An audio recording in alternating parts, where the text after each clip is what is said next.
and she's been incredible. She's very upset with Harvard. They have $53 billion in a fund, and yet they want more grants.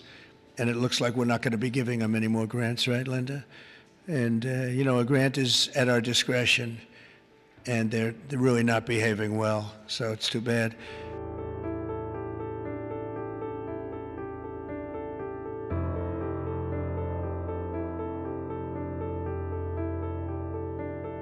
The Trump administration has intensified its pressure campaign on Harvard University, announcing an additional $450 million cut in federal grants on top of the $2.2 billion already frozen as part of its ongoing ideological battle over the direction of U.S. higher education.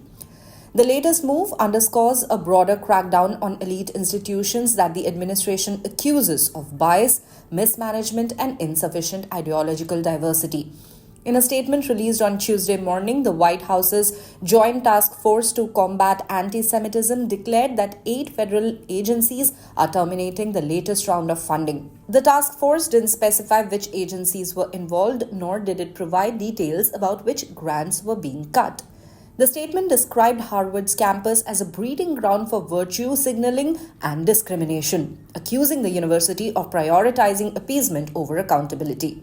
With signatures from the Departments of Education and Health and Human Services, the task force wrote, "There is a dark problem on Harvard's campus. By prioritizing appeasement over accountability, institutional leaders have forfeited the school's claim to taxpayer support." Harvard has not publicly responded to this latest round of cuts yet, and the White House has declined to elaborate beyond its initial statement. Harvard is not alone in facing scrutiny. Other prestigious universities, including Columbia University and Ohio State University, which is the alma mater of Vice President J.D. Vance, have also seen U.S. federal dollars pulled despite attempts to comply with some of the administration's demands. The grievances range from diversity and inclusion initiatives to financial transparency and international student policies. The first round of Harvard funding cuts was announced the same day the university formally refused several government requests, including leadership changes and an audit of the school's ideological climate. Days later, Harvard filed a federal lawsuit accusing the Trump administration of using funding as a lever to exert political control over its operations. At that time, Harvard President Alan Garber said the university will not surrender its independence or relinquish its constitutional rights. Neither Harvard nor any other private university can allow itself to be taken over by the federal government.